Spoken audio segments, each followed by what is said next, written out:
Próximo a fazer uso da palavra, o Dr. Paulo César Frutuoso, cirurgião geral, oncológico e mastologista. E ele já me questionou, por que você resolveu me homenagear? Vamos assistir um vídeo para vocês entenderem.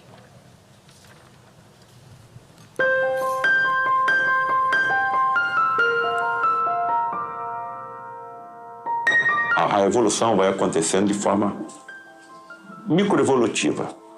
Mas nessa microevolução você tem como estudar, porque a microevolução permite a existência de fósseis. Mas em determinados momentos da evolução das espécies, inclusive a nossa, ocorrem saltos chamados macroevolutivos, em que há uma aceleração das mutações genéticas.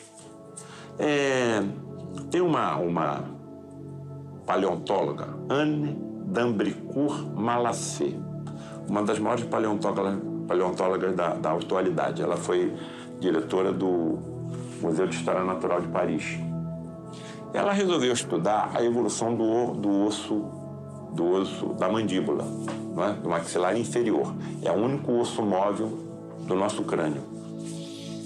Bom, para ela estudar a evolução fóssil do maxilar inferior, ela tinha que pegar os fósseis dos crânios dos hominídeos, dos pré-humanos, e girar de cabeça para baixo. Quando ela girou esses fósseis de cabeça para baixo, ela percebeu uma alteração que ela não estava procurando. Onde? No esfenoide, que é o osso com a forma de borboleta sobre o qual se assenta o nosso cérebro. É o mais complexo osso do organismo e o primeiro que se desenvolve na vida embrionária. Muito bem.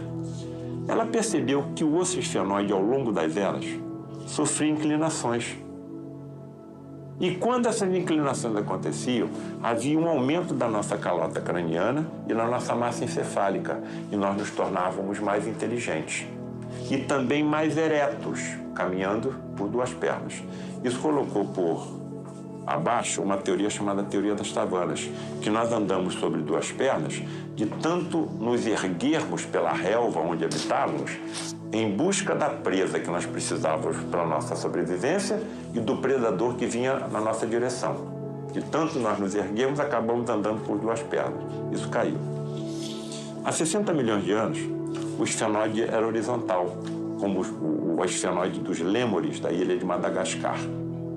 A primeira inclinação que Anne d'Ambricourt Malassez percebeu foi há 40 milhões de anos, e surgiram os símios. A segunda, 20 milhões de anos, e surgiram os grandes macacos. A terceira, há 6 milhões de anos, e surgiu o Australopiteco, que deu origem ao gênero Homo.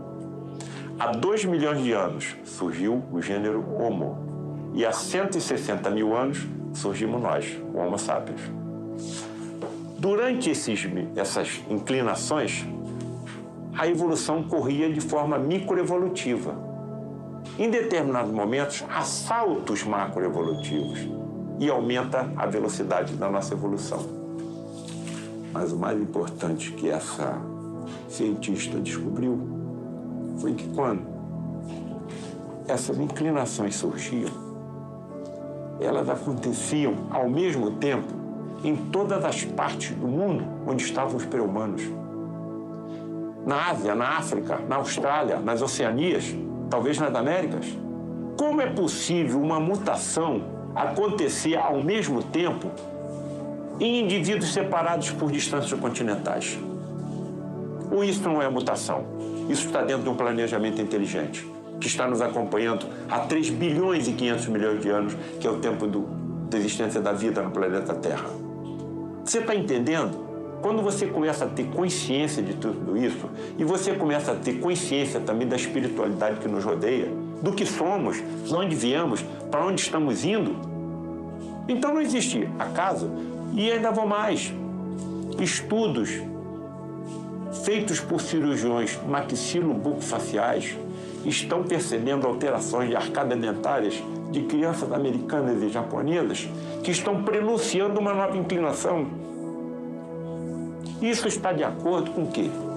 Com a alteração da escala planetária do planeta Terra, que passará de um planeta de provas e expiações para um planeta de regeneração. Quem é que trará as modificações sociais, econômicas, políticas, científicas, artísticas que nós precisamos.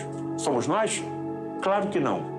Espíritos muito mais evoluídos que nós, que necessitarão de corpos físicos mais resistentes à doença do que nós. A própria ciência está dizendo que a nossa evolução não parou. O nosso ADN, para constituir um corpo igual ao nosso, só utiliza 2,5% do seu comprimento. Então, para que os outros 98,5%? A ciência está dizendo que, à medida que nós formos evoluindo, trechos maiores do ADN serão utilizados na confecção de corpos humanos mais perfeitos. Então, o homem do futuro será mais resistente às doenças alérgicas, às doenças infecto-contagiosas, a doenças como câncer, porque o seu sistema imunológico será aperfeiçoado. Isso está absolutamente de acordo com os ensinamentos que os nossos amigos do plano espiritual estão dizendo. Vai haver uma mudança, o planeta vai subir. E outros espíritos chegaram até aqui trazendo as modificações que vocês precisam. Uma das vertentes científicas, olha só que coisa curiosa, diz que a capacidade de inteligência nossa é proporcional ao número de neurônios que nós possuímos. Então, quanto maior o número de neurônios, maior vai ser o seu cérebro. Aí estaria de acordo com as inclinações. Não, não é isso. A qualidade do neurônio é que vai se modificar, e não a quantidade. O espírito mais inteligente que viu a Terra foi Jesus. A cabeça dele era maior que a nossa. Você está percebendo a importância da aproximação entre as religiões e as ciências?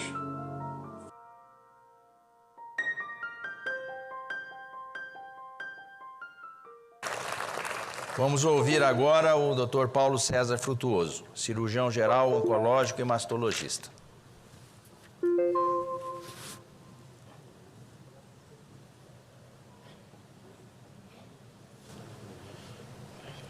Bem, eu vou pedir um pouquinho de tempo, porque me pegaram aí de surpresa, né? E eu estou um pouco, assim, emocionado. Puder recuar a primeira imagem, se for possível.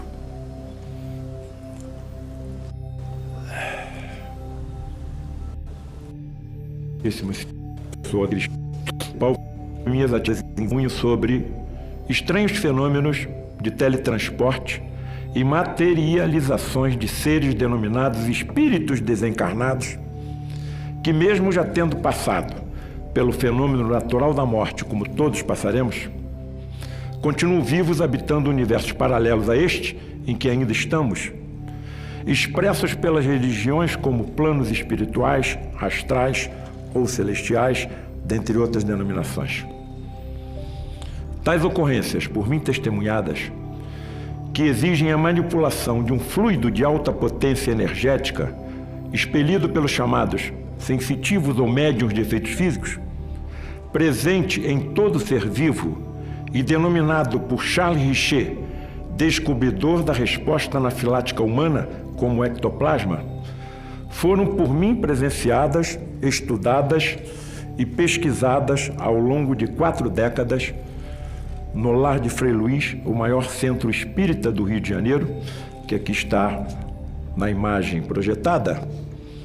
E, curiosamente, o maior centro espírita do Rio de Janeiro é comandado por uma entidade católica, ainda assessorada por outras 2 entidades católicas, Frei Leonardo e o Padre Isabel, de onde deduz-se facilmente que nós é que nos dividimos em evangélicos, em católicos, em espíritas, em protestantes, em hinduístas, maometanos, ateus, os judeus, etc.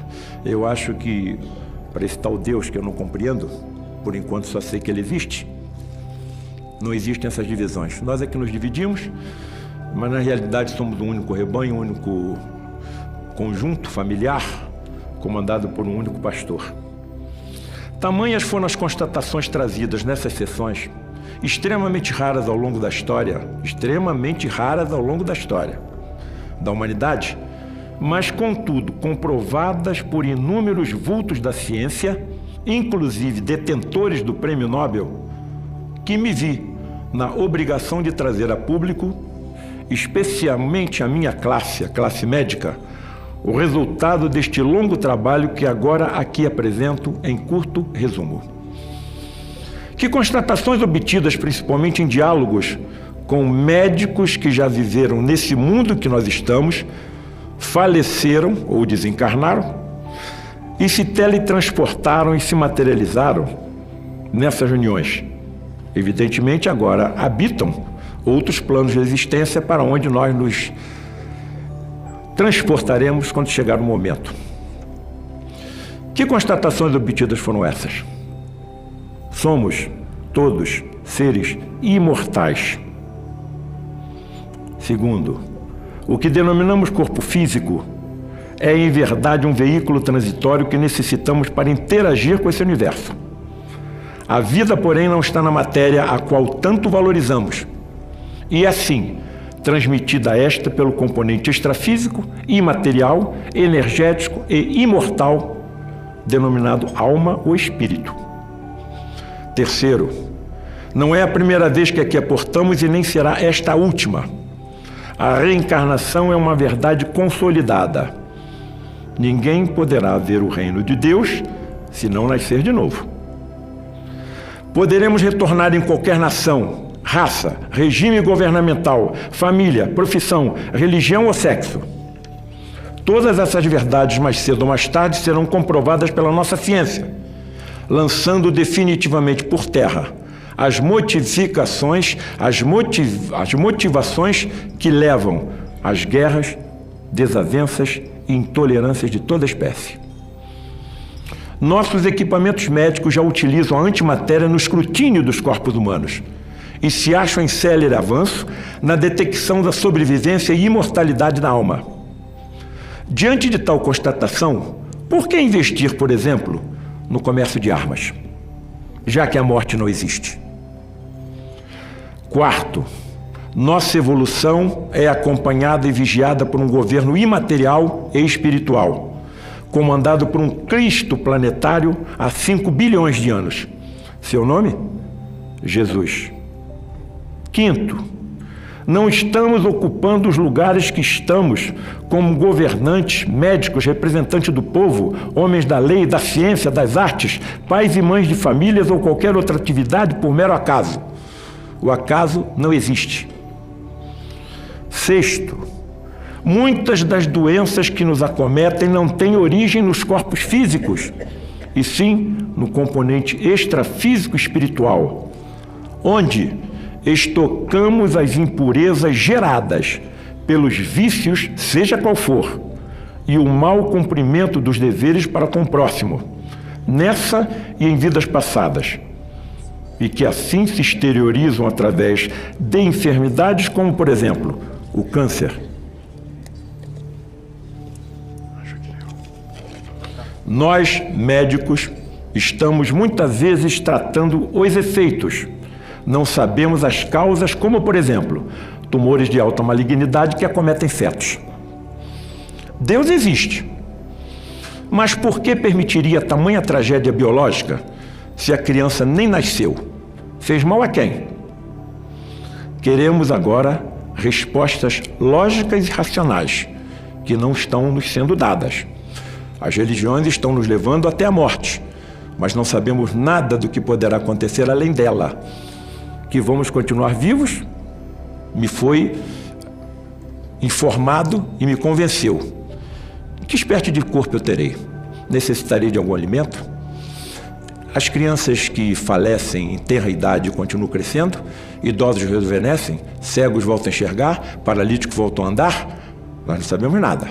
Então, a necessidade da ciência na comprovação e revelação do que acontece depois do fenômeno natural da morte.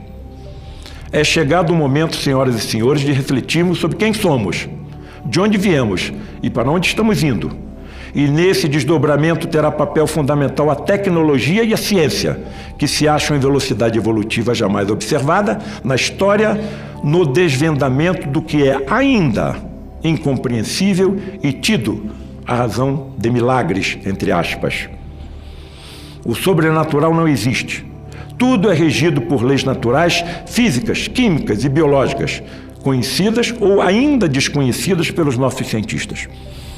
Quando eu chego num hospital moderno no Rio de Janeiro para realizar algum procedimento cirúrgico, eu não abro a torneira com as minhas mãos. Eu passo a minha mão em frente a uma célula fotoelétrica e a água sai sem que eu toque nada.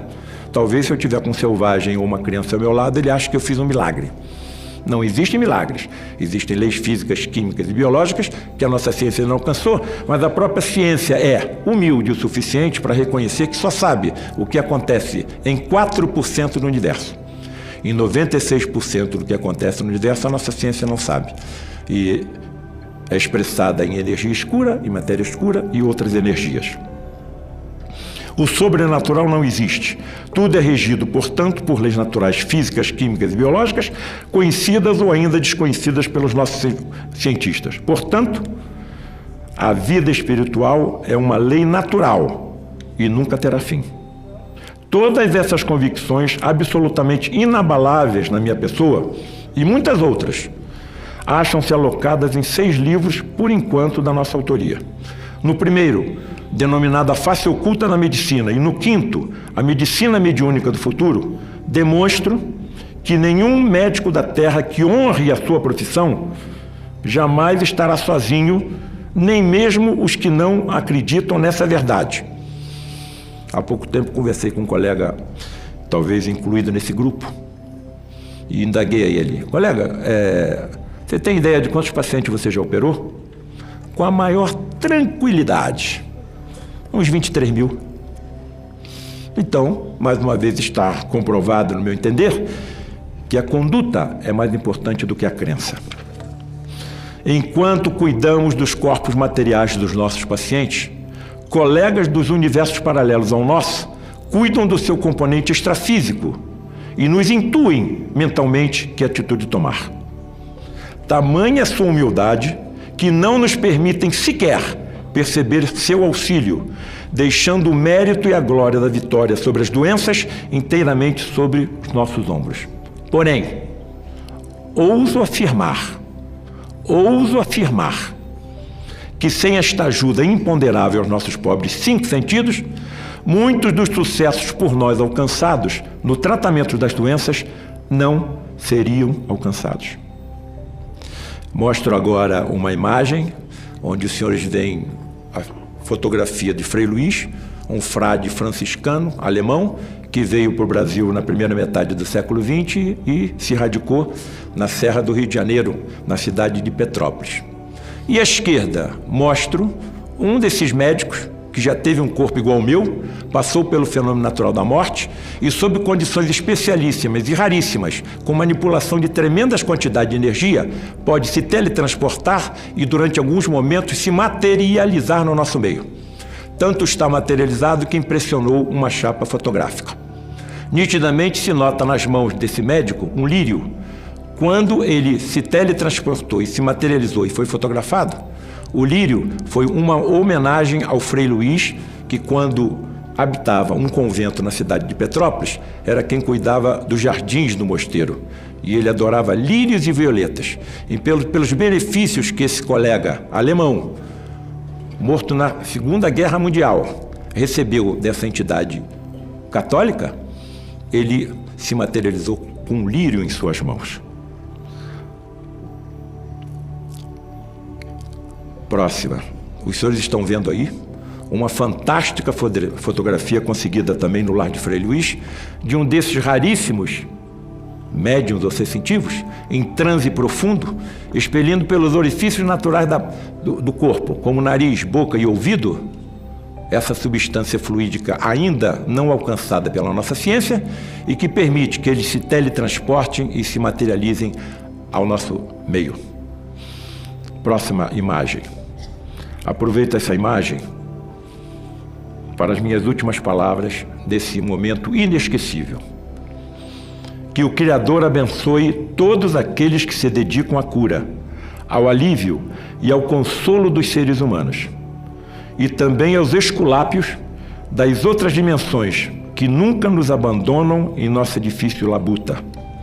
E peço a esse Criador que, quando chegar o meu momento do transporte, da separação desse corpo físico que eu utilizo como instrumento ou como veículo nesse universo, que me permita que eu também me aproxime de algum colega que continue na Terra, intuindo e cuidando das partes imateriais, energéticas, imortais dos pacientes que serão por ele tratados. Senador Nelsinho Trade, não há palavras, mas vou tentar agradecer. Muito obrigado pelo honroso convite de aqui estarmos, nesta data de comemoração pelo Dia do Médico. Que tenhamos a consciência de que devemos assumir nosso posto de trabalho junto aos enfermos com a dignidade e absoluta compreensão do porquê somos médicos e do propósito de nossas existências. Muito obrigado.